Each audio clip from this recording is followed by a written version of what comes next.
Welcome to the Regenaissance Podcast. I'm your host, Ryan Griggs. Visit www.theregenaissance.co to learn more. Regardless of the topic, there's always going to be some people that are mad, and that's especially true for hunting. Yeah. And so that's why I wanted to have this conversation. I know this is not the typical one I've had on my podcast. I've primarily had farmers and ranchers, and then, other folks that are part of agriculture. But I've never talked to anyone about hunting. And Okay. I know this is where this conversation comes into play. So for the listeners, this is my friend Trevor Gibbs from Try Man Bar. Some of the best meat sticks I've ever had. And I'm not just saying that because I vividly remember whenever you had the first samples. It was actually around the coffee shop right around the corner from here. Yeah, tried those. Phenomenal.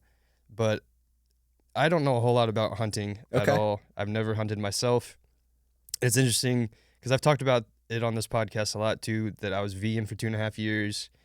And so I've always thought about just animals as our relationship with animals my whole life. I've always thought about that.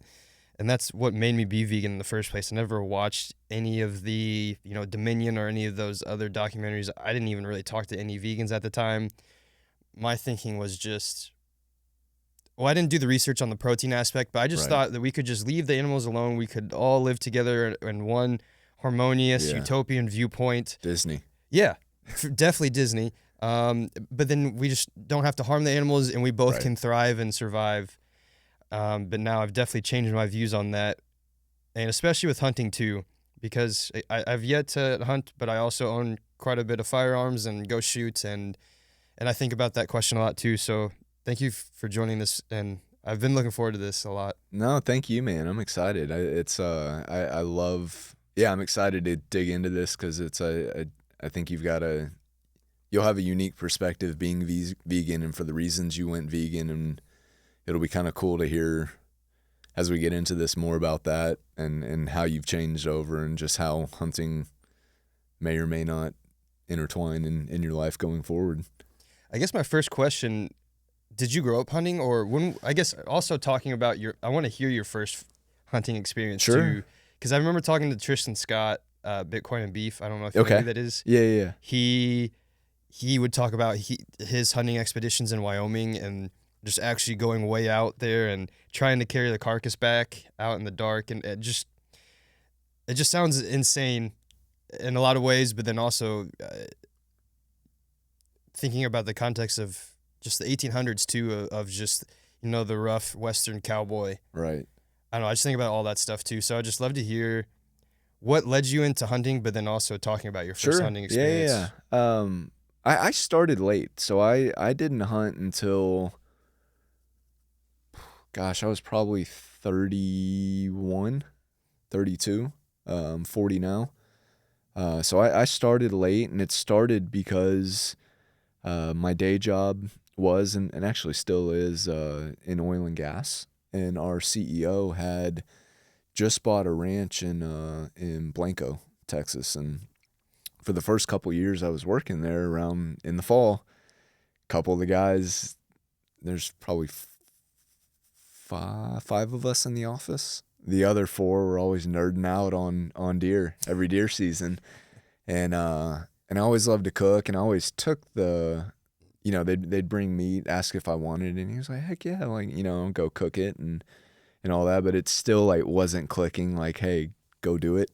And then just one year it just kind of had that all right, I want to try this. The way y'all are talking about it, I've asked a million questions every year up until this, I'd like to go.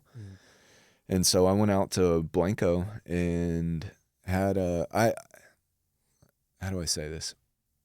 We made a lot of mistakes on my first hunt, and I'm grateful for them because it made it very real very quickly. And so I'll get into that. But we so Texas hunting is going to be, for the most part, is going to be a little different than the Western hunting.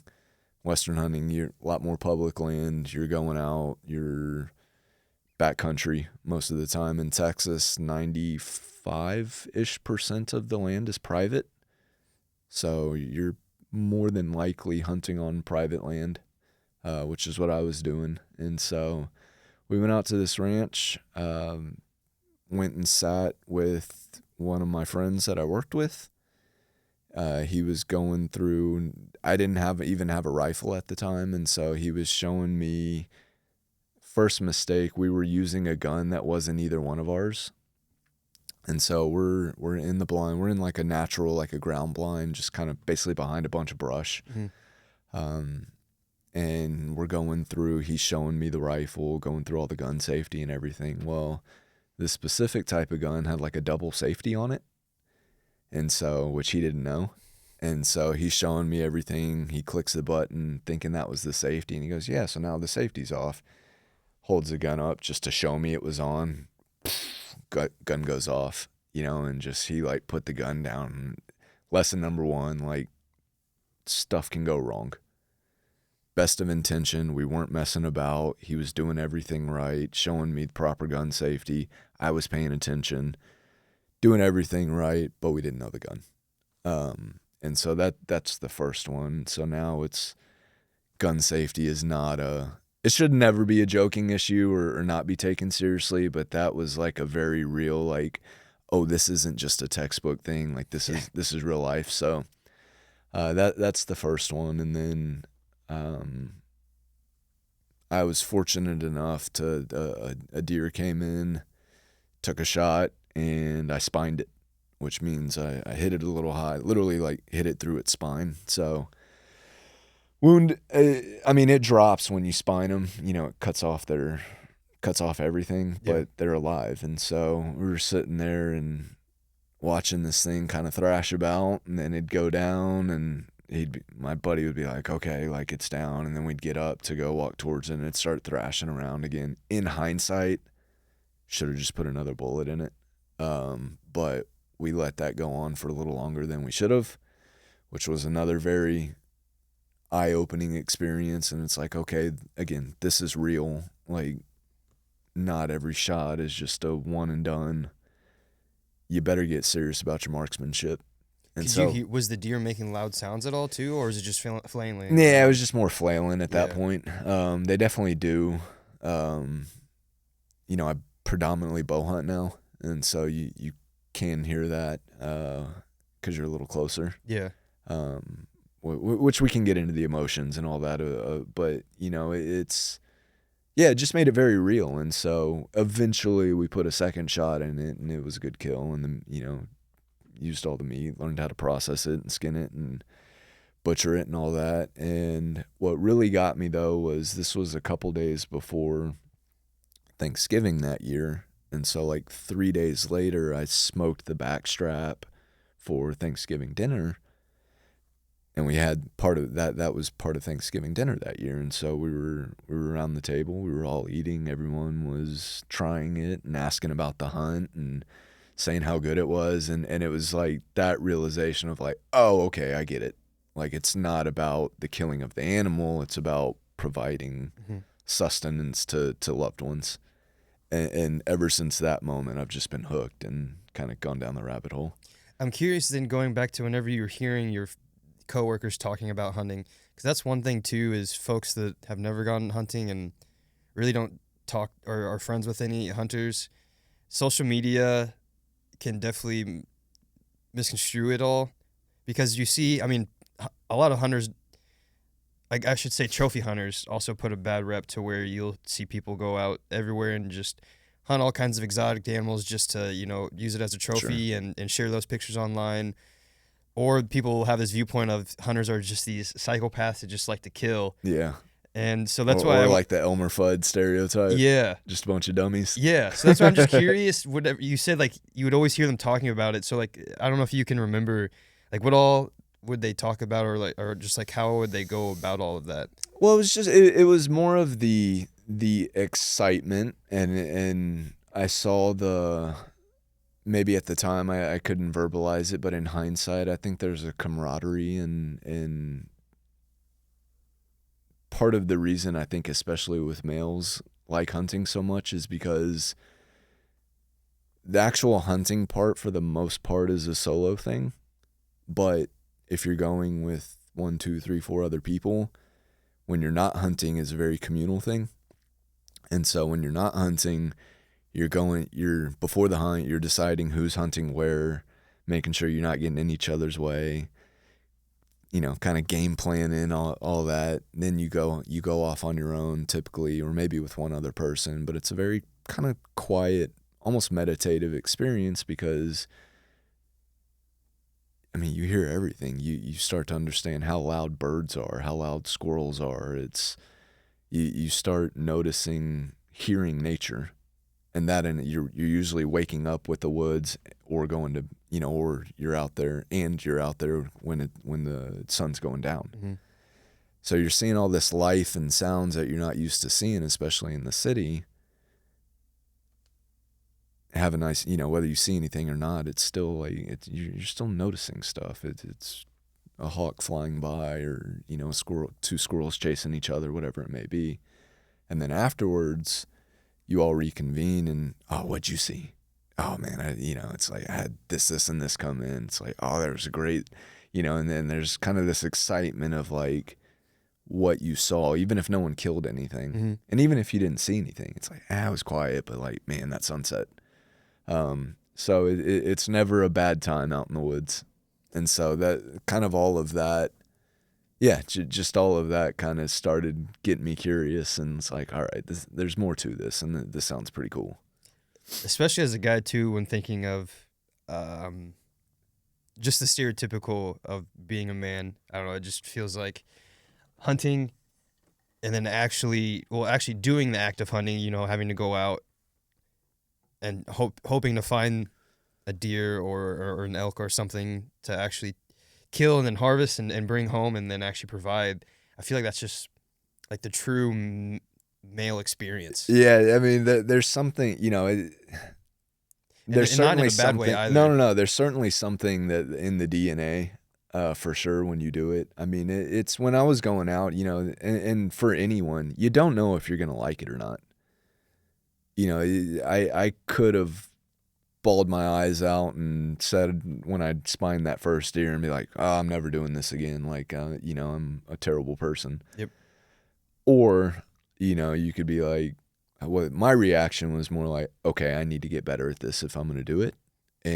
But just the process of the hunting, the skinning, the butchering, the cooking, the sharing, all of that felt as natural as could be. And it was almost like, why haven't I been doing this? Like, why didn't I know about this? And I think that contributes to a lot of, even though hunting and social media is popular, there's still declining rates of hunters. And I think it's just that mentorship, that passing of down for if your parents didn't hunt. Yeah. It's different now because of social media, but before that, if your family didn't do it, if your parents didn't do it, it's like, where do I start? That's a big problem because even with social media, it's still difficult to make that leap if you don't know anybody. Right. Because it's still quite serious using a gun, and then the actual act of hunting can be very strenuous. So that's a tough ask. Like for me, again, my father had never gone hunting. I don't think anybody in my family had gone hunting. I mean, I was the first person in my family to buy a firearm, but yeah. And then I'm thinking back on my friends, like I hardly knew anybody. But then I relate to whenever you're saying that you don't know if you're going to enjoy hunting and all of that. It makes me reflect on the first time I helped process chickens, and then mm-hmm. when I worked on a farm processing rabbits and taking the life of all that. Because I know a lot of comments online that will, let's say they might either be vegan or eat more plant-based. They'll make the argument of most people won't even want to take their own life of the animal if they eat meat. Sure. I don't think that's necessarily true. I mean, there's definitely going to be people that eat meat that don't want to see that. But I don't know. To me, I just remember taking that first life of the rabbit was interesting. I had a hint of sadness in a way, but for me it was more of respect. Yeah. More than anything. And then, because it's not like I was torturing the rabbit or anything at all, actually. I mean, like, Well, it should be a little sad. yeah, definitely. I mean, yeah, no, you for know, sure. even Because I feel like if I, yeah, you know, then you maybe you're a psychopath. You know what I mean? Like you can be excited about it, you can be Yeah. happy about it, all that, but there should be a tinge of, whether you want to call it sad. The respect thing, I totally agree with. It's you certainly respect and gratitude for the animal for sure. And it's one of the reasons why I started really getting into my own butchering, is because I wanted to make sure that I salvaged as much of the meat as I could, and I didn't want to leave that. It almost felt like a necessary step of if you're going to take an animal, like respect it and take it the whole way through. Do every part of this and I enjoy, you know, it's something I enjoy doing, but it's also when I have people over and I'm cook game dinners, I'm cooking them venison. It's also like kind of cool to say, hey, I'm the only person that's ever touched this. mm-hmm.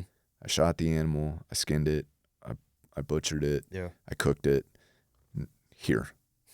And that's, you know, not a lot of people have been told that before a meal.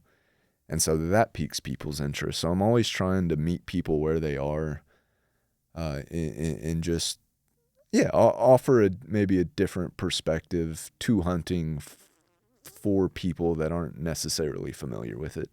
And those are the ways, and just showing them. And it's not just the pulling of a trigger or the pulling back of a bow. Yeah. It's not taking enjoyment out of that thing dying. It's all this other stuff around it.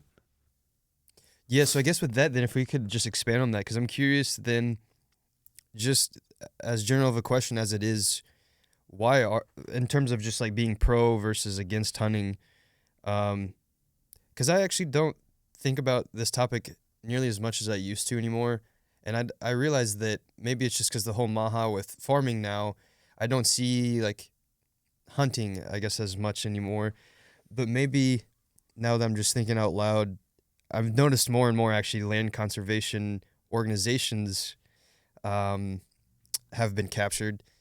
And so I know this is kind of a side note, but this made me think about, I don't know if you saw the Maud case in South Dakota. Maybe, remind me. So it was this ranching family that last week fortunately, their case was dismissed, but I remember seeing something about that, but I forgot the reason. So last what year, was going on. Last year, so it's this ranching family, and they've had this ranch in their family since before 1910, and so I believe this is the 5th or 6th generation they've had this. They have this fence line that's up against the National Forest Service, and then an anonymous hunter made a tip saying that their fence line is against, I guess, the National Forestry Service.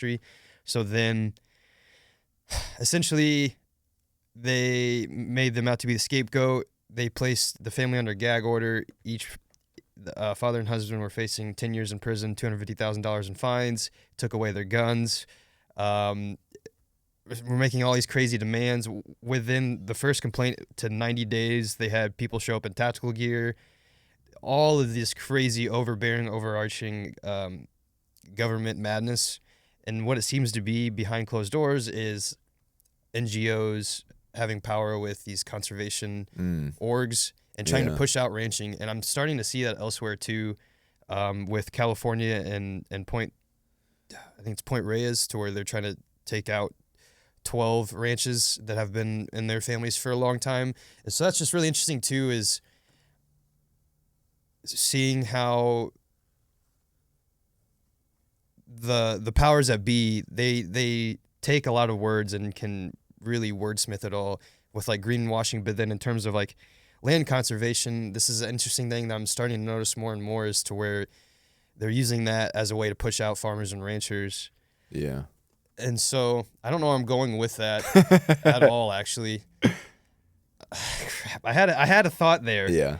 But it's just interesting right now too with that, to where society, it's really hard for a consumer to understand with all these words, with regenerative agriculture, with land conservation, because then the powers that be also take advantage of all this. Change the definitions of those things. Yeah, and so that's why I like having these conversations too. It's to go see through all of their madness. And so I guess my question with that is, What makes you want to hunt and just be, I guess, hunting? Pro hunting? Yeah. Well, I mean, it stems from one that I did it and I liked it, and it made a lot of sense, and I like being able to source my own food. I like being out in the woods. I like the whole process, the whole culture of it. I like taking it seriously. I like going to the gun range. I like shooting my bow. All of it. I like cooking. I like feeding people. There's really not any aspect that I don't like about it. I think principally it feels good to know that you can source your own food, whether you think shit's going to hit the fan or not. That's just a nice skill to have. And then, yeah, I mean, just as far as on the culture side or I like having conversations with people that aren't familiar with hunting, because I was there at one point. I was there for the first 31 years of my life. So by not growing up in it, maybe I can be more of a middleman that understands both sides. Yeah.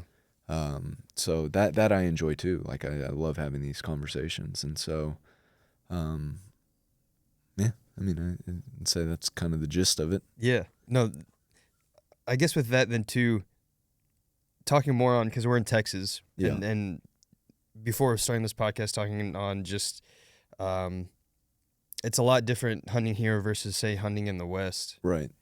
So can you just talk more on, because that's same for agriculture. Whenever you farm, Sure. farming here is way different than where I'm from in Indiana, which is different from the East Coast. Yeah.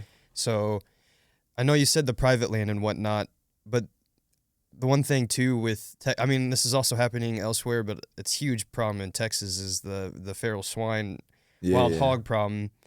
And I remember social media, it's always very polarizing, but especially with seeing videos of people being in helicopters with machine guns taking out hogs and whatnot, which to me, I'm personally fine with that, just because knowing how devastating the hogs are to our farmland and how quickly they repopulate. Yeah. So if we can actually just talk on that too, because it's crazy how fast the hog population can just repopulate. And when you talk about, they're essentially just, you could have a domesticated pig, and if they escape and go out in the wild, it does not take very long before they go feral, and then they could again repopulate at insane rates. So yeah, I guess if we can just talk on just like the predators too, because that and the coyotes are starting to become more problematic. Yeah, so most of, as I said, most of Texas is private land, like to the tune of like 95%. 5%, that makes 5% public, which I think is about 8 or 9 million acres here in, I think Texas is, I think it's about 170 million acres. 8 to 10 of that is public land, and I think the Texas Parks and Wildlife manages about 1 million of that. Give or those may not be exact, but it's essentially, you get the idea. So conservation here, or even, I mean, just trying to regulate stuff here is a little different than out west, as you were saying. And one of the big things is pigs, because there's roughly 6 million wild pigs in the U.S. 2.5 to 3 million of them are here. And they've been seen, if it's not every county in Texas, it's just about every county. It's a problem. I think in Texas alone, they cause, I think it's $500 billion of damage a year, for agriculture. I think that number's like $2.5 billion across the U.S. Another, what's the number? I think it's 40 million in just vehicle related damages of hitting them. And so that, there's a lot of them down here. And part of the issue is that they do repopulate quickly. It's They're sexually mature at 8 months. Yep.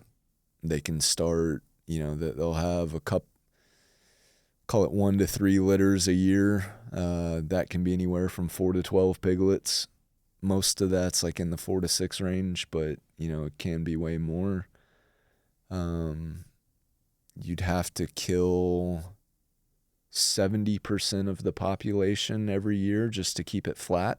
Yeah, I remember reading that the first time. We're estimated to maybe doing a quarter of that. Oh my gosh. Because Texas isn't. So if we've got 2.5, 3 million, just a napkin math it in my head. If we've got 2.5 to 3 million in Texas, we'll call it, let's say 2.5, 70% of that, we got to kill 2 million a year. On public land, they're estimating maybe there's 50,000 that get killed out of the 2 million that needs to be killed. But then because there's so much private land here, that those estimates are anywhere from like 400 to 500,000, which is a lot more, but it's still a quarter of what needs to be done. So that means the pig population is growing 20, 25, 30% a year. Are the rules different for private versus public land for feral hogs? So you've got, if you're hunting on public land, you have to have a license no matter what. If you're hunting on private land, if you're hunting on private land, you don't need a license. Either way, whether it's public or private, there's no bag limit. So that means that's how you get the helicopters mowing down, 10, 20, 30, 40 pigs at a time. Yeah. If you're not familiar with the issue, you see that, and that just looks like senseless, genocide. Yeah. But the very first time seeing the video of them on the helicopter, I always like to just read comments just to see, and a lot of the comments were just calling them psychopaths, essentially. Yeah. And I can totally see that, but then this is why I'm so focused on education, is you have to understand the context of why this is going on. Exactly. So, if you look back to the numbers, if it's, talking $2.5 billion of damages or just 500 million, it's probably more than that, but 500 million here in Texas, it's, if you're a landowner and your livelihood is growing things and those pigs are killing those things, you quickly understand it's like, all right, how do we get rid of these things? So, and it's not because of their ability to repopulate so quick. It's usually not a one and done. Like me personally, I typically try and eat everything I kill. So I have not gone out and done like a helicopter hunt or mowed a bunch down at one time. But that's an option. It's expensive, but it's an option. It's less expensive than them killing it, killing off all your crops and all that. But trapping's a huge thing. But then we also get back to hunting. And so for a lot of landowners, not only is hunting a tool in their toolbox for regenerative ag, and we'll keep it with that since I know that you speak a lot about that on your podcast, but it's also another revenue stream for them, because now hunters like me will pay you money to have access to your land to go hunt. Yeah. And so it's kind of a like regen ag, where it's just kind of everything's a win-win-win and stacks on. That's another, hunting is actually another part of that plays a nice role, where it's just kind of a win-win for everyone. Yeah, and it makes me think too, going back to it destroys your crops. I've talked to this on previous podcasts too. I just remember seeing a post a couple of weeks ago to where they planted some they bought potato plants and started planting that, and they're expecting it to grow overnight, and they not realize that it would take months for it to grow. Okay. And so even just that thought, paired with the fact that if you can understand that all this hard work, labor and love you go into growing your food, and then feral hogs come and just destroy that all. Sure. You can't just replant that and then for it to grow the next day. Yeah. And so that's just why it's not like repainting the wall. Yeah. Yeah. Or like whenever your car gets broken, it's not like you just get a new window. Right. And so that's what's so frustrating with it. Just makes me realize a lot of people that are usually the loudest critiques are the ones with the least amount of skin in the game, or no skin in the game. Yeah, or just the least amount of education. You know, it's that's kind of, you know, the pros and cons of social media. That would be the cons, is that it's really easy to make a judgment on a 10-second, 20, 30-second clip. It's also way easier to just like make the clip be worse than it is. Sure. For because I mean that obviously is a huge part of online, is people do that. Absolutely. And you can easily do that for hunting, especially with the whole vegan movement. Is Right. They are very fear and shock based like that. Yeah. And I know, because I read a lot of the comments from them too, and they truly see. I remember reading again a different post of just a hunter that passed away, and reading the comments from the vegans was pretty bad. Yeah. Like, they genuinely believe that, like, they would genuinely believe that you're like some psychopath just Sure. because you hunt. And it's pretty sad, because for all of our humanity, that's how we were getting food, Yeah. was from hunting. And just hearing you talk on just the culture aspect of it all, the brotherhood and camaraderie, but then also you just being out in the land Mhm. and nature. Because I think about that a lot too. Whenever I was farming, it was just, you're out observing. Even though I'm sitting on a bucket, hand picking peas and whatnot, all I hear is nature around me. Yeah. And it's incredible. And that's another part to where it's hard to describe to another human being that hasn't experienced that. Yeah, I mean, you could argue that is kind of why society is in the state that it's in, is because we've gotten away from nature, and we've moved more. You know, we're very technology based, and I am of the opinion that there's pros and cons to everything. Obviously, we're doing this; people are going to watch it. That's part of technology. You know, even social media. You know, there's certainly pros and cons to that, but. I think in general, the human species in general has, you know, moved away from nature, and whether you consider whatever your religious beliefs are, whether you know, I always say nature is my North Star. The further we get away from that, the more issues we seem to be having as a society, and also as individuals. Just whether you want to talk about mental health or anxiousness, addiction, whatever it may be, it seems to be a correlation of just not spending time outside, and not just time outside, but time like out in nature, out away from stuff. Absolutely. No, I wholeheartedly agree, and I've said it a lot too, that I believe the root of all of our problems is our disconnection from our food. And that's why I continue to push folks to go visit a farm and ranch. It's not just actually to talk with the farm and ranch, but it's to go out in nature. It's to see the relationship. I mean, I'm religious now, but to me, it's seeing God's work at play. But that's also just because we've been, again, our whole existence has been connected in nature. And Right. now, for the last 100 years, it's the first time in our history to where most people are away from that. And now I feel like we have peaked in that realm to where now more and more people are waking up to the realization of the disconnection and going back. Because I even think about this, how the actor Zac Efron, he talks about it a lot, how whenever he's burnt out from all his stuff, he just goes and camps for a weekend and resets. And there's something about that. And so I'm hoping, starting to see a lot more like men's retreats, and especially with like the holistic health, and they're going to Costa Rica. But one thing I'm really hoping to see is like hunting retreats and hunting expeditions. Yeah. Does that thing exist? I'm assuming that doesn't. It's probably hard to find, but I don't know if They do exist. I'm trying to think of. I know like Robert Sykes is doing something. Keto Savage. Yeah. Okay. Yeah. I know he's doing a retreat that's hunting based. I know that. Well, Died Due, the restaurant in Austin, I'm pretty sure. Jesse Griffiths has his kind of weekend pig hunt thing that he does, where you go and hunt and break down an animal and all that, and it's he's the best. He's the GOAT. There's other, I know, gosh, what is his name? Mansell.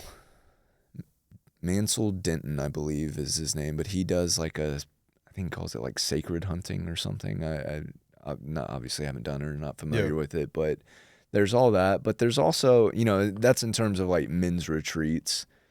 There's also like the Texas Parks and Wildlife has programs for new hunters and anglers, like Stewards of the Wild is a cool one. But they have like mentorship programs where they'll take you out hunting to some of their wildlife management areas and some of the public land that they oversee. Mm-hmm. And you can do like drawn hunts for those areas and even drawn hunts for private land, where the landowners have agreed to like let people come in and hunt just for culling for population purposes. And then and then there's always, like we'll go hunting in the fall. Yeah.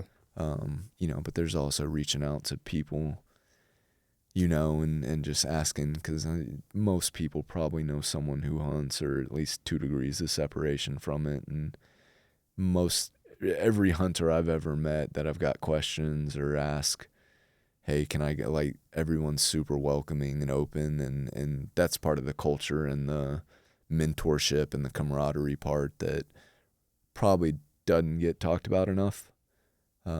Never met anyone that, now don't say, hey, can I come and kill your biggest buck? But yeah, it's like, hey, do you have any pigs? Do you need help with pigs? Do you have any spikes or does? All that stuff is like, yeah, come on, come get those. It's interesting you say that too, because I noticed that a lot with agriculture too. And to me, again, it's because we're so disconnected. So making that first leap of even asking somebody Mm-hmm. is such a huge step. Because for some reason, it seems like most folks are just even intimidated to call up a local farmer or rancher or even talk to them. Well, it's scary. I mean, it's you're not. I mean, even if you don't have. I always say this for like males especially, hunting and like shooting a gun and building a fire, all these things are things like you feel like you should know how to do it. Yeah. And if you don't know how to do it, especially the older you get, the more it can be intimidating. Yeah. And so that I think that's just as much as like us getting in our own way. Yeah. Especially, if guns are involved, and it's kind of, hey man, like I've never shot a gun, but I really want to hunt. Can you, if the guy says, makes you never shot a gun, like want to lose, if that's the reaction, I mean, that's devastating. Oh yeah. But that's kind of my point, is like, I've never met anyone who's been like that actually hunts and takes it serious. And well, that's why I say that too, because I feel that same way for farmers and ranchers. Obviously there's bad actors, but majority of them are incredible, are welcome to you visiting, or welcome to any questions. I mean, they want you to, I'm not going to say for everybody, but there's so many farmers and ranchers I've talked to where they want you to call and ask questions and really get to learn and understand your food. Or really come out and help. Yeah. I mean, a lot of them have too. trouble finding help. There's no good, and it's not just to farmers and ranchers, but it's especially for them. It's getting harder and harder to find good help on these kinds of things, because again, I think because everyone's kind of going technology and building your empire and all that stuff, and we need people to get their hands dirty. I'm curious then for your case. So mentioned that you first hunted when you're 31, so 9 years later, any friends or family that have picked up hunting or changed their viewpoint of it all since your journey? Oh, for sure. Yeah, I mean, most of them. My mom, Tasha, my baby mama, Tasha is she's gone hunting with me. She didn't want to pull the trigger, but she went with me. She eats all the animals that I bring home. She's looking forward to. We're looking forward to feeding my new, I've got almost a 3-month-old now. Looking forward to him eating it and also teaching him the skills. But my mom loves it. Everyone in my family eats it. I do dinner parties with friends, especially those that have never really had game meat. And we kind of make it like an education game dinner type thing where I say the thing, it's like I'm the only person that's ever touched this, but like, all right, here's the part of the animal, and start kind of telling them about whitetail or wild pigs or any of that. And there's always a ton of interest. And I mean, I've got friends all the time calling me like, hey man, you got, what meat you got over there? You know, you got any sausage? You got any this, that? And so I think the main thing with anything is just, it's so easy to be divisive and like dunk on people these days online, that when you can connect with people in person and teach them something, even if they don't come to it with like a super interest in hunting, they're going to leave with thinking it was a cool experience and excited because maybe they ate some venison heart or some pig heart or something that they've never had before. They know the person that killed it and butchered it. And it's at least like that little sprinkling of, next time I hear the word hunting, instead of having a negative reaction, it's oh, that's cool, my friend Trevor does that, and he made this and this for me.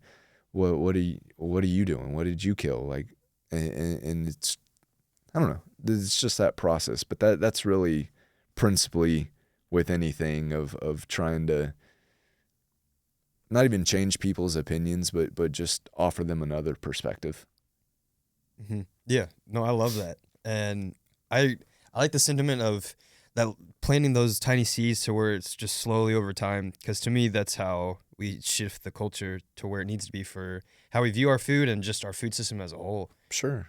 And I mean, there's so many, I mean, we've chatted about this. I know that again, regenerative ag is a big topic on here, and hunting being a tool for that, but there's so much carryover between the two. And conservation, like we touched on earlier, that, I mean, at the end of the day, we can at least agree on that it makes sense to keep as much nature as we can and for it to be as healthy as it can be. Period. We may differentiate on how to do that. You know, we can talk about all the regenerative ag principles versus like monocultures. Even the monoculture people, I think, at the end of the day would rather they may not have the knowledge or the education, but none of them are like, let's make this land as shitty as possible. They may be doing that through their practices, but that's not the intention. Yeah. And so it's always let's start with where we agree. Even the vegans and the animal, animal lovers and you're the devil for shooting an animal, for killing something. Okay. Well, let's table that for a second. Let's actually talk about the animals. Yeah. Because it's one of those things, like, I guarantee I know more about wild pigs and whitetail than they do. That was actually... I guarantee that I know more about, the farm animals and the snake. Like, I know more than they do, and I would argue, and this would be a good conversation, is like I could probably make a good argument that I care more about them because I spend more time around them. I know more about them. I actually know, for example, like you talk about conservation, like in the 1900s, like early 1900s, the elk population was like 40,000 elk in North America. Now it's over 1 million. Whitetail population was, I think, like 300,000 to 500,000. Let's say 500,000. It's now like 30 million. Was that from overhunting like it was with... Yeah. Because if you look at the populations of all of that in the 1800s, back when Great Plains were at its peak, where the grasses were as tall as the horses, insane numbers. Yeah, insane numbers. And then we didn't have any, everyone... There was no rules on it, no bag limits, if you're using today's lingo. And so those numbers, like, human history is like humans killing large amounts of animals. Yeah. If you look at the Pleistocene era. Yeah, exactly. It's like all the lions that were here, the woolly mammoths, all of that is not climate related. It's huge correlation to when humans came over, and we just started murking everything.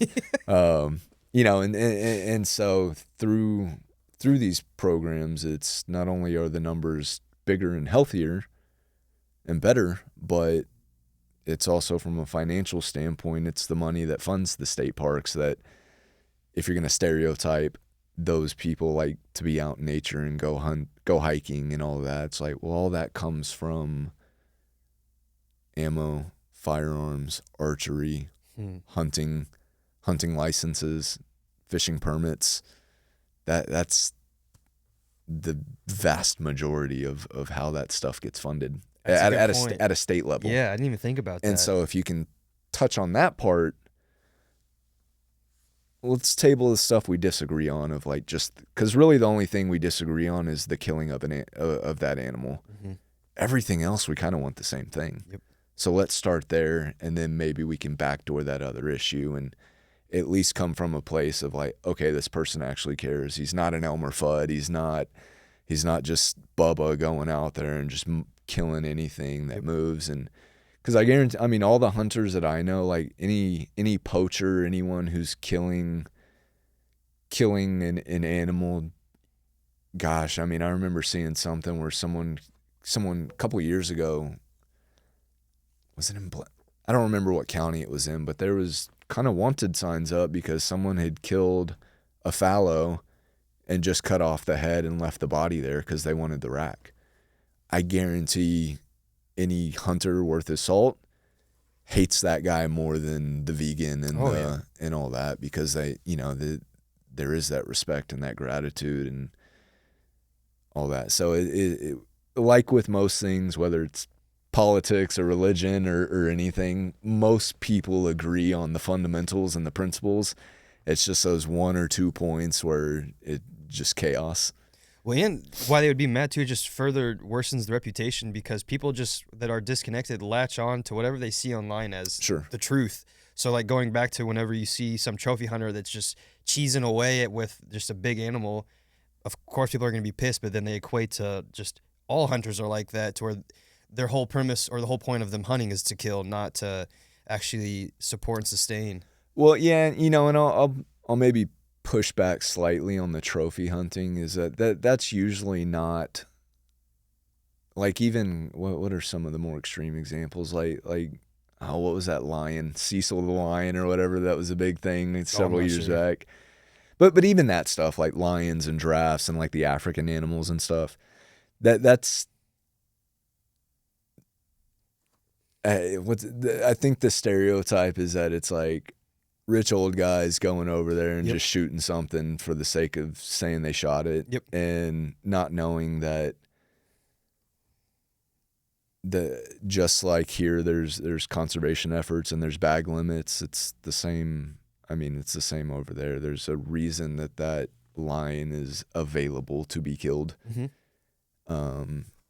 Now the guy may just want to go.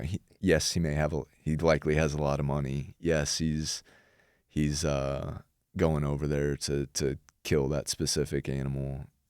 No, he's probably not eating the meat of a lion or a giraffe or any of that. But all that money also goes into conserving that area, helping the families in that area. And so it's, it's just, everything is perspective. And even that one is one of them. That I would say is not even on the same level as someone just shooting an animal roadside, not during hunting season with no permit, and chopping off their head because they want the rack and leaving all that meat in the body there and all. Like, those people can go play in traffic for all I care. Well, it's just it's all or none. So that's why I was just bringing that up, is they equate all of that to just the whole.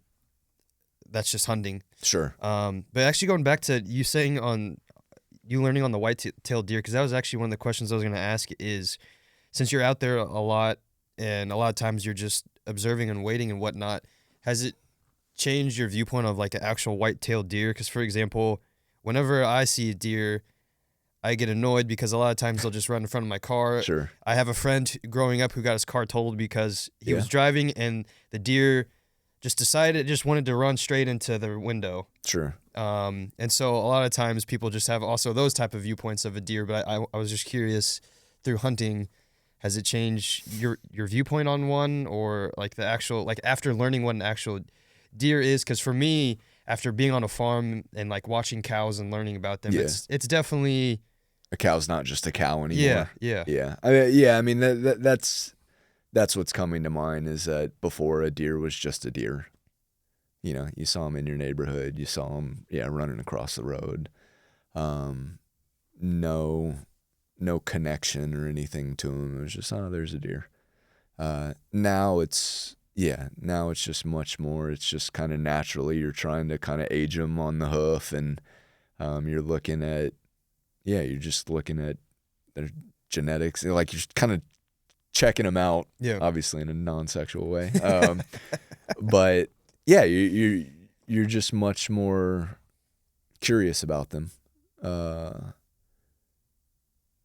Kind of taking note of how many bucks versus doe you see in an area, seeing what the rack size is, not necessarily because it's there's a 10-pointer, let's go shoot it, but just what's the health of the herd in this area. Stuff like that. So it's just more, you learn more, so you see more, which kind of with anything. I'm curious then too, after, I guess this should just be past experience, when you killed a deer, what was the immediate process you have to do whenever, like, you have the kill? And then also the secondary question, which I can re-ask later, is, like, how much meat do you get out of all that? Sure. So process when you kill a deer. Okay, so shoot a deer, deer's down, you walk up to it.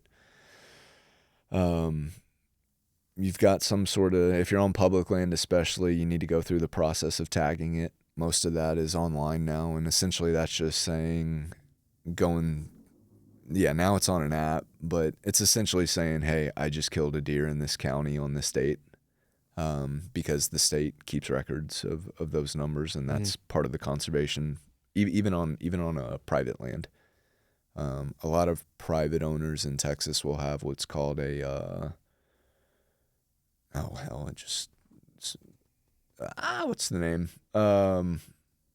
My mind just went blank, but they'll have an MLD tag, which is basically a special conservation tag where they're not limited by, when you buy a permit, you'll get a permit for, say, 6 deer. For them, there is no, the limit is based on the health of the herd on their land and how many deer are on their land. So, like, for example, I know landowners that in theory should be taking off, they're recommended to take off 150 deer a year. It's a lot of 6 permits.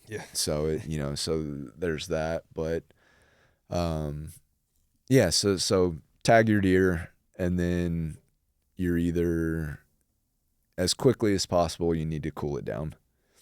So that either means if you're on someone's ranch, you're likely like throwing it in the back of a pickup or a quad, and you're taking it to a cleaning station where you're gonna string it up basically, and it's hanging, and you're gonna go through the process of skinning it. Yeah, because that was actually another question too. I mean, I know it's weather dependent, but like, how long does that have after you kill the deer? It depends, man. It's like, say, middle of Texas summer, so it's really hot. Yeah, I mean, it's not long. I mean, that's why a lot of people, even there's a ton of exotics here in Texas that don't have a hunting season. Like, you can hunt axis year round, for example. A lot of people aren't hunting in the middle of summer here and that's one, it's hot. But one of the other reasons is it's, you don't have long before that meat. Because I'm just thinking from a pure survival, like say it is the 1800s and you're in Texas. Sure. Well, but if you're doing that, then it's a different thing. You're killing it, and like the village is the whole, everyone's eating that deer that night. Or that's true. Or you're making jerky out of it. You're air drying it. Which even then there's going to be a lot of, I don't know how much of that they were doing in the middle of the summer, but the goal is to cool it down as quickly as possible. So that's one option. The other option is if you're on public land or you're not near a cleaning station, you're going to field dress it. All that means is you're taking off the skin without hanging it up. You're doing it on the ground. Principally same thing. Few differences in the details. Once you have the skin off, then you're going to go about it's called processing it. Usually that means quartering it, which means you're taking off the quarters, the shoulders and the rumps. From there, you're going in, and all this is kind of dependent on the health of the animal. You're taking off the back strap, which is just the meat that runs down either side of the spine. There's tenderloins on the inside, which most people know. Some people are like, I usually always take the heart. Maybe I'm taking the liver. Deer liver can be a little pungent. What's the word I'm looking for? I've never tried it. Strong. Strong. It can be strong. Whereas like a turkey liver is really mild. Deer can tend to be pretty strong, so it kind of depends on if you want that. If you got dogs, if you got a dog, I might take some lung and some other stuff. It also depends where you hit it. Yeah. Do you ever eat like any of the heart right off, like the fresh kill heart? Because I've had friends that do that. Yeah, I haven't. Because I remember him telling me that he just felt like high after that. From just like the fuel, essentially. Yeah, I mean, I've to be fair, I've like taken off a little, but I've never gone like dances with wolves and just like shoved a hole. Never done that. But yeah, that's essentially the process. And then once you do that, you're trying to get it on ice or in a fridge as quickly as possible, and you usually let it. I always say, I learned this from Jesse Griffiths, is he actually said, keep it dry and keep it cold. So a lot of people like spray it down with water and all that. That actually invites bacterias and stuff. So yeah, because I feel like it's just a fine balance, because there's just so many opportunities for bacteria and just other kinds of stuff. So once you get all that, keep it dry, kind of wipe off the excess blood, get it in a bag, and then get it cold, and really you can let it kind of cooler age or refrigerator age, whatever, for several days once it's cold like that, and then you go through the process of, okay, do I want to break this down further? Because right now you've got a whole shoulder and a whole leg, from kind of elbow up and knee up if we're talking humans. So how much more do I want to break this down? Do I want to just cook the whole leg? Do I want to go in and try and get all those individual cuts in there? You know what? This is my third deer this year. I'm just going to go sausage it all, which you can either do on your own or just take to a processor. Which, again, processors will do all of this too. They'll just charge you. Yeah. But yeah, from there, it's what do you want to do with the meat? And then it's do that, bag it up, put it in the freezer, and now you got meat for a little while. Processing animals is also a very interesting experience. I know we're almost done. Okay. But yeah, it's a very interesting experience. It's a lot harder than I could have ever really possibly imagined. Even for a rabbit, I remember just trying to correctly cut it all out without really hitting like any of the organs or anything. It was just, I didn't know how. I mean, you obviously have to be pretty precise with a lot of that stuff, but there's definitely an art to learning all of that too. Yeah, I mean, it goes back to kind of, especially as males. I mean, I don't want to make this sound like females aren't, women can't do it. Like, there's a ton of women hunters that are far better than I am. I'm not saying that at all, but I do think that males in particular, we like skills. We like, especially things that involve tools and all that. Absolutely. So there's something very hands-on with it, and you've got a knife in your hand, and so it's yet another skill that you're learning, which is interesting. And it goes back, it's, with hunting, it's all right, you've got some survival skills, you've got some skills in just being quiet, especially when bow hunting. I may have deer from me to that door. How do I not make any noise, not have them smell me, be able to move into a position where I can actually take a shot on it? All that is skills. Then potentially you have to track the animal if it's not if they don't drop immediately, which they don't always do. Mm-hmm. Sometimes they run off. Then you've got the knife skills of skinning it, butchering it, quartering it, whatever you're going to do. It's knowing where to cut, how to cut, knowing how to open up to get to the insides if you want any of that. Then the art of like butchering it, for like fine butchering it into actual cuts and all that. That's a lot of skill stuff that you can learn, that none of it's all learnable. It's not, it might be intimidating at first, but it's all learnable. Mm-hmm. But that's a lot of kind of cool, manly stuff, if you want to call it that I think people are really drawn to. And to just wrap up too, that's just something that we've always known, because Yeah. we've always had to. Yeah. And so There's something in the DNA with it. Absolutely. So yeah, this was an awesome conversation, and I could have realized we probably should have booked this for another hour, because there's a lot that I didn't get a chance to talk Well, we on. can do a round two, man. Yeah. And seriously, we'll go in the fall. We'll go hunting if you're interested. We'll do that in the fall. I took 4 or 5 people last year for their first hunts, Harry being one of them from Meat Mafia, and I'm just gonna keep doing that. Is just keep doing one-on-one hunts. And if there's any vegans that are listening to this that are open-minded, that I'd love to take someone like that and actually give them an experience and talk them through it and see if we can change them to be a carnivore overnight, but just give a different perspective that maybe they can go and then talk to other vegans about, of like, well, maybe we had it, maybe we can tone it down a little bit, because it's not quite all Elmer Fudd's, I hope. Yeah, no, for sure. I definitely agree with that too. So I guess, to wrap up, where can the listeners find you?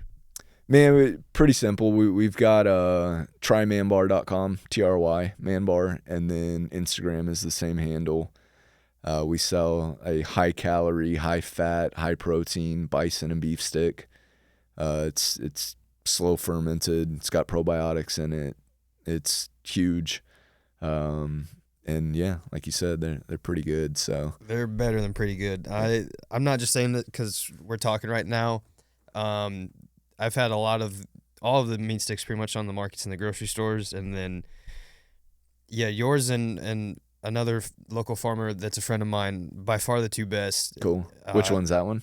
It's a farmer from Indiana. Okay. It's I don't know. I think, have I shared that with you before? I don't think so. But they're different, and that's Okay. another thing too. Is what I like about yours is the high fat content, but then also it tastes so good Thank you. with the spice mix, because Yeah. it's not. I'm trying to just compare that to stuff that you have in grocery stores. And like grocery stores, it's just like the typical salt and pepper, Yeah. or like barbecue or teriyaki. Yeah. Yours is with like the sage and whatnot. Yeah. So Yeah, it was kind of a riff on a breakfast sausage, minus Now that you say- the maple syrup and the sugars and stuff. So Yeah, so definitely check them out, because thank you. it's worth it. I know if you look at the price point, it's different from the grocery stores, but it doesn't make you feel like crap after, and it actually fuels you. So check them out. And they're 2 to 3 times bigger than most of them. So, They're huge. They're, but yeah, that's let's big. do this again. We'll talk some more hunting and maybe talk about why Man Bar started from hunting. Absolutely. So cool, man. Visit www.theregenesancec.co to learn more.